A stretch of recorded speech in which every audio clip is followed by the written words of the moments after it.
Um conto de lua cheia.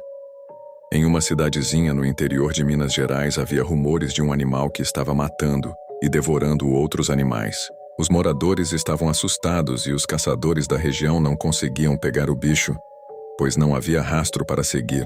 Alguns achavam se tratar de uma jaguatirica. Outros diziam ser um cachorro do mato. Mas todos chegaram a uma mesma conclusão, que a mata mais próxima ficava a uns 6 quilômetros, ou mais. E para chegar até os locais onde haviam acontecido os ataques, o bicho precisaria passar por ruas, que mesmo com pouca iluminação, não teria como passar despercebido. Mas o pior estava por vir. Um morador estava saindo de um armazém, um tipo de comércio comum nessas localidades. Ele estava indo para casa. Levava em seu ombro um saco de mantimentos, segurando com uma de suas mãos, e na outra uma garrafa de água ardente. Em sua cintura havia um revólver calibre 38 carregado. Era costume entre os moradores, locais daquela época andar armados. A hora já estava avançada. Era noite de lua cheia. A estrada de chão estava clara, mas o capim baixo nas extremidades da estrada se estendia em um verde prateado. Ao longo da estrada, ainda longe de sua residência, o homem ouviu um ruído. Ele olhou para os lados e nada viu. Ele deu de ombros e continuou seu caminho.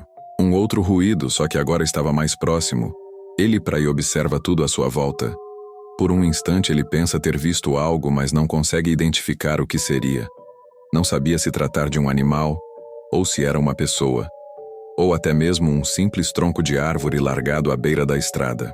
A nuvem que cobria parcialmente o brilho da lua naquela noite se dissipava, liberando todo o seu brilho e revelando algo que deixou o homem atônito. A criatura que estava sentada se ergueu, ficando primeiramente em 4 patas. Nesse instante o homem pensou se tratar de um cachorro ou um porco, mas era grande demais para ser um cachorro e magro demais para ser um porco, e ele também percebeu que a criatura estava usando vestimentas. Logo o monstro se põe em 2 patas e fica ao longe encarando o homem. Seus olhos brilhavam como brasas acesas ao vento. O homem, mesmo com toda a sua coragem, sentiu o terror de estar frente a frente com aquela criatura. Ele continuou segurando firme a sacola com mantimentos em seu ombro e a garrafa na outra mão, sentindo seu sangue gelar. Ele levantou lentamente a blusa, deixando à vista seu revólver. A fera, vendo aquilo, soltou um breve rugido.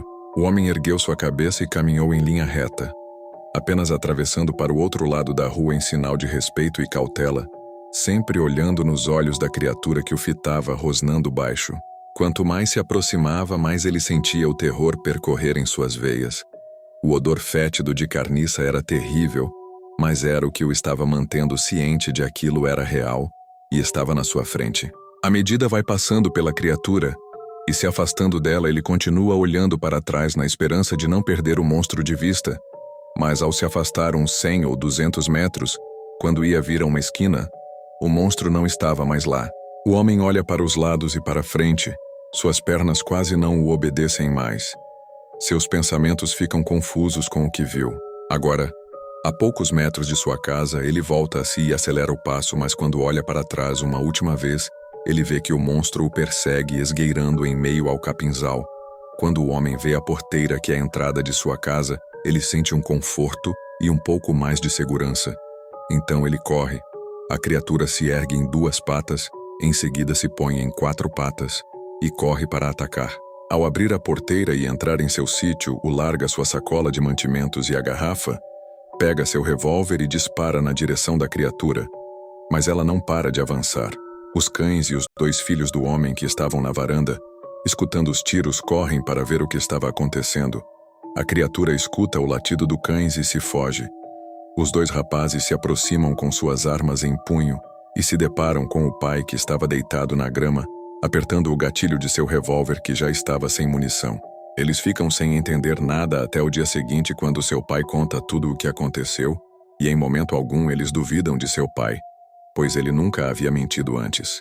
Depois desse dia, todos os moradores se colocaram em vigília até conseguirem abater o monstro, e ninguém mais andou só durante a noite, principalmente em noites de lua cheia.